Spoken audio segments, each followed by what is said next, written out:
নমস্কাৰ ছাত্ৰ ছাত্ৰীসকল, স্বাগতম জনাইছোঁ তোমালোকক আদৰ্শ পাঠশালা চেনেলটোলৈ। আজি আমি অসমীয়া ব্যাকৰণৰ সমাসৰ বিষয়ে পঢ়িবলৈ গৈ আছোঁ। চ' আহা আৰম্ভ কৰোঁ। আজি আমি পঢ়িম সমাস। সমাস কি? প্ৰথমতে বুজি লওঁ যে সমাস কি বস্তু। মই ভাত ৰন্ধা ঘৰলৈ গৈ আছোঁ। যদি এই বাক্যটোকে আমি এনেদৰে কওঁ যে মই পাকঘৰলৈ গৈ আছোঁ বা মই ৰান্ধনি ঘৰলৈ গৈ আছোঁ, শুনিবলৈ কেনেকুৱা লাগে? এই বাক্যটো চুটি কৰিলোঁ আৰু লগতে শুনিবলৈ খুৱলা। ঠিক একেদৰে এই ভাত ৰন্ধা ঘৰ, এই তিনিটা পদ লগ লগাই যিটো আমি এটা চুটি পদ ৰান্ধনি ঘৰ কৰিলোঁ, ইয়াত যে এইটো ৰান্ধনি ঘৰ কৰিলোঁ, অৰ্থাৎ দুই বা তাতোধিক পদ লগ লাগি এক পদ হোৱাকে ব্যাকৰণৰ ভাষাত সমাস বোলে। এতিয়া চোৱা, সমাস কাক বোলে? দুই বা তাতোধিক পদ লগ লাগি এক পদ হোৱাকে ব্যাকৰণৰ ভাষাত সমাস বোলে। সমাসৰ বৈশিষ্ট্যসমূহ কি হ'ব? ভাষাৰ সৌন্দৰ্য বৃদ্ধি কৰা, সৰু শব্দতে ডাঙৰ অৰ্থ প্ৰকাশ কৰিব পাৰি বা প্ৰকাশ কৰা। মেইনলি বুজিলে সমাস মানে কি হ'ল? পৰস্পৰ অৰ্থৰ সংগতি থকা দুই বা তাতোধিক পদ লগ লাগি এক পদ হোৱাকে সমাস বোলে। উদাহৰণ, পদ্ম আছে নাভিত যাৰ, তেওঁ পদ্মনাভ। আৰু তোমালোকৰ মেট্ৰিক পৰীক্ষাত কুৱেশ্যন সোধা হয় যে ব্যাস বাক্যসহ সমাসৰ নাম লিখা। এতিয়া ব্যাস বাক্য মানে কি হয় চোৱা। সমাসৰ অৰ্থ প্ৰকাশ কৰা বাক্য বা বাক্যাংশক ব্যাস বাক্য বোলে। যিটো এইটো হ'ল পদ্ম আছে নাভিত যাৰ, এইটো হ'ল তোমালোকৰ ব্যাস বাক্য। আৰু এইটো যিটো আমি পদ্মনাভ লিখিলোঁ, এইটো হ'ল সমাস। আজি আমি সমাসৰ বিষয়ে সম্পূৰ্ণৰূপে পঢ়িম। তোমালোকৰ এক্সামত 2 মাৰ্কৰ কাৰণে আহে। 2 মাৰ্কৰ কাৰণে যিমানখিনি জ্ঞান আমি জানিব লাগিব সমাসৰ বিষয়ে, মই তোমালোকক কৈ যাম। ঠিক আছে, এতিয়া আমি পঢ়িম সমাসৰ প্ৰকাৰ। চোৱা, সমাস কেই প্ৰকাৰৰ? সমাস হ'ল 6 প্ৰকাৰৰ। এতিয়া বুজিলে সমাস কাক বোলে? এবাৰ আকৌ চাই লোৱা। পৰস্পৰ অৰ্থৰ সংগতি থকা দুই বা তাতোধিক পদ লগ লাগি, অৰ্থাৎ তোমালোকে পদ্ম আছে নাভিত যাৰ, কেইটা পদ হ'ল? দুই বা তাতোধিক পদ লগ লাগি যি এটা পদ হয়, অৰ্থাৎ কি পদ হ'ল? পদ্মনাভ, এটা শব্দ হ'ল। এইটোকে কি বুলি কোৱা হয়? সমাস বুলি কোৱা হয়। ততোধিক পদ লগ লাগি এক পদ হোৱাকে সমাস বোলে। এতিয়া আমি সমাসৰ 6 প্ৰকাৰৰ প্ৰকাৰকেইটা পঢ়িবলৈ গৈ আছোঁ। আহা, এতিয়া বুজিলোঁ যে সমাস হ'ল 6 প্ৰকাৰৰ। কি হ'ল?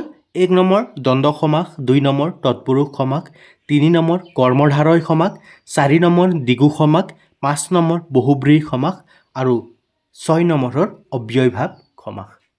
এতিয়া আমি চাম দ্বন্দ্ব সমাস কাক বোলে, আৰু লগতে মই উদাহৰণ দি তোমালোকক শিকাম যে দ্বন্দ্ব সমাস আমি কেনেদৰে গম পাম যে এইটোক দ্বন্দ্ব সমাস হয়। প্ৰথমতে তোমালোকে ব্যাখ্যাটো চোৱা। দুটা বা তাতোতকৈ অধিক সংজ্ঞা শব্দ বা বিভিন্ন অৰ্থ বুজোৱা পদৰ মাজৰ সংযোজক অব্যয় লোপ পাই হোৱা সমাসেই দ্বন্দ্ব সমাস বোলে। দ্বন্দ্ব মানে হৈছে যোৰা। এতিয়া চোৱা, উদাহৰণ চোৱা, ভাই আৰু ককাই। ইয়াৰ সমাসটো কি হ'ব? ভাই ককাই। এনেকুৱা ধৰণৰ শব্দ যিবিলাকত তোমালোকে আৰু পাবা, তেনেকুৱা ধৰণৰ আৰু মই উদাহৰণ দি শিকাই আছোঁ তোমালোকক। চোৱা, ইয়াত চোৱা, দ্বন্দ্ব মানে কি কৈছিলোঁ? পেয়াৰ যিটো। ইয়াত চোৱা, উদাহৰণ তোমালোকক দি দিছোঁ, হৰি ডেছ হৰ। ইয়াৰ তোমালোকে ব্যাস বাক্যটো কি লিখিবা? হৰি আৰু হৰ। তেনেদৰে তোমালোকক আৰু এটা ব্যাস বাক্য দিছে। আমি কেনেকৈ চিনাক্ত কৰিম তোমালোকৰ দ্বন্দ্ব সমাসটো? সমস্ত পদটোৰ মাজত প্ৰায় এটা ডেছ থাকে। ডেছ তোমালোকে বুজি পাইছা নহয়? নাইবা দুটা বিপৰীত বা সম্পৰ্ক থকা শব্দ একেলগে থাকে, যেনে হৰি হৰ, ভাত চাহ, মাক বাপেক। এইবিলাকৰ তোমালোকে ব্যাস বাক্য কেনেকৈ লিখিবা? মাক বাপেকৰ মাক আৰু বাপেক। দিন ৰাতি আহিলে কি লিখিবা? দিন আৰু ৰাতি। ৰজা প্ৰজা, ৰজা আৰু প্ৰজা। এনেদৰে তোমালোকে বুজি পালে হৈ গ'ল যে দ্বন্দ্ব সমাস কাক কওঁ আমি। ঠিক আছে, সুখ দুখ আহিলে কি লিখিবা? সুখ আৰু দুখ। তেনেদৰে সৰু বৰ আহিলে সৰু আৰু বৰ। খৰগ মৰত আহিলে খৰগ আৰু মৰত। সোণ ৰূপ আহিলে সোণ আৰু ৰূপ। এইবিলাক গোটেইবিলাক হ'ল যিবিলাকত আমি আৰু এড কৰি পেলাই লিখোঁ, সেইবিলাক গোটেইকেইটা হ'ল তোমালোকৰ দ্বন্দ্ব সমাস।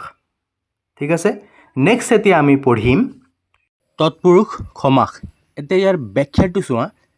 যি সমাসত দুটা ব্যস্ত পদৰ প্ৰথম পদটো প্ৰথমা বিভক্তিৰ বাহিৰে আন বিভক্তিত থাকে আৰু এই বিভক্তিৰ লোপ হৈ সমাস হয় তাকে তৎপুৰুষ সমাস বোলে। যেনে উদাহৰণ চোৱা, এতিয়া উদাহৰণ চালে তোমালোকে গম পাবা যে তৎপুৰুষ সমাস কোন কেইটা হয়। চোৰক ধৰা কি হ'ব? সমাস বাক্যটো চোৰ ধৰা। বেক বাক্যৰ চোৱা আন এটা আছে দিয়া গোৱা কটা, ইয়াৰ সমাসটো কি হ'ব? গোৱা কটা ইত্যাদি।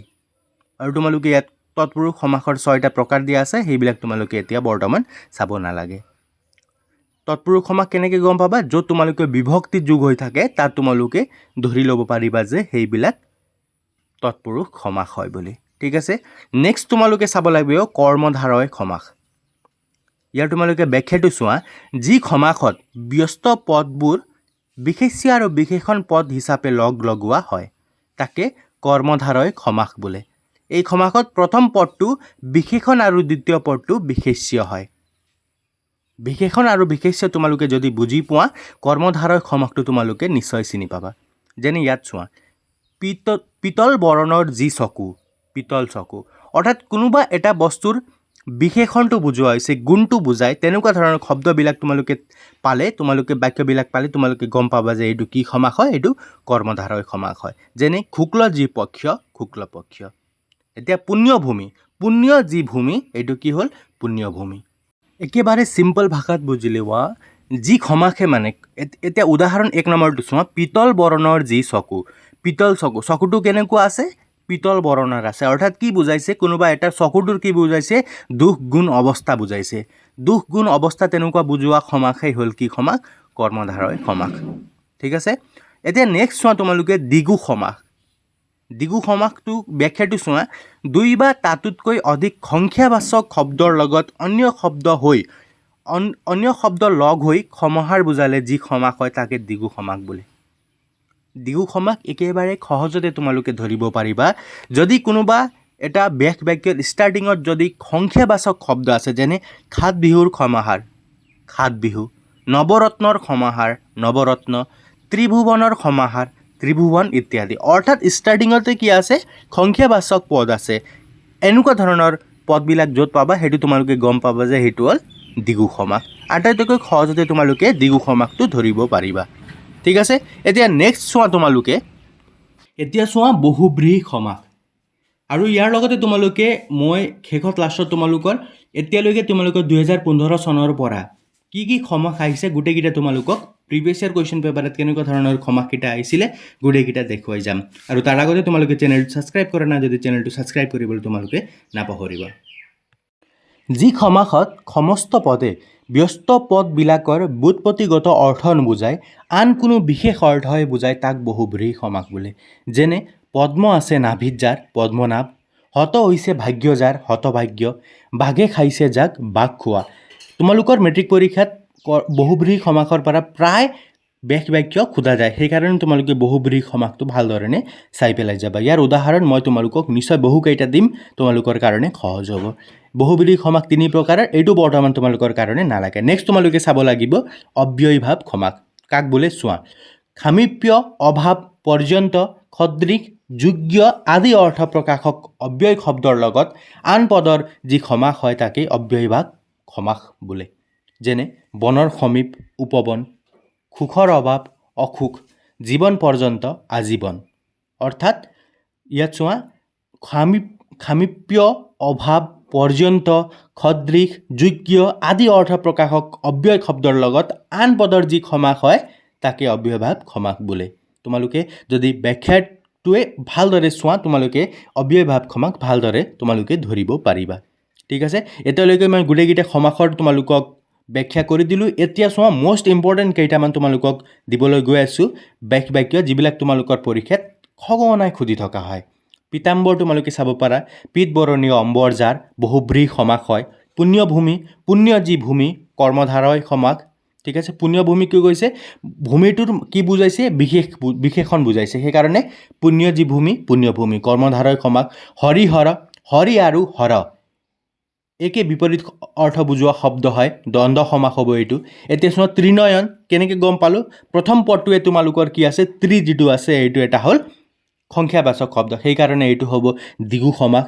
গদা পানী গদা আছে পানীত যাৰ অব্যয়ভাৱ সমাস হ'ব এইটো উপগ্ৰহ গ্ৰহৰ সদৃশ যিটো আমি এতিয়া বৰ্তমান অলপ আগতে পঢ়িছিলোঁ অব্যয়ভাৱ সমাস হ'ব অসুখ সুখৰ অভাৱ এইটো হ'ল অব্যয়ভাৱ সমাস ৰাজশক্তি ৰজাৰ যি শক্তি এইটো কৰ্মধাৰয় সমাস মহাপুৰুষ পুৰুষটো কেনেকুৱা আছে মহাপুৰুষ অৰ্থাৎ বিশেষণ বুজাইছে সেইটো কি হ'ব কৰ্মধাৰয় সমাস তোমালোকে এনেদৰে তোমালোকে পঢ়িলে গম পাবা ঠিক আছে আৰু কেইটামান উদাহৰণটো চোৱা সমসাময়িক একে সময়তে হোৱা অব্যয়ভাৱ সমাস বনবাস বনত বাস এইটো তৎপুৰুষ সমাস দেশ প্ৰাণ দেশলৈ প্ৰাণ ইয়াত বিভক্তি যোগ হৈছে সেইকাৰণে এইটো তৎপুৰুষ সমাস পৰোক্ষ অক্ষৰ পাছত অব্যয়ভাৱ সমাস কুকুৰ নেচিয়া কুকুৰৰ নেজৰ দৰে নেজ যাৰ এইটো বহুব্ৰীহি সমাস অহিংসা হিংসাৰ অভাৱ অব্যয়ভাৱ সমাস এইবিলাক তোমালোকে ভালদৰে চাই ল'বা আৰু এতিয়া চোৱা তোমালোকৰ প্ৰিভিয়াছ ইয়াৰ মেট্ৰিক পেপাৰত কেনেকুৱা ধৰণৰ সমাস আহিছে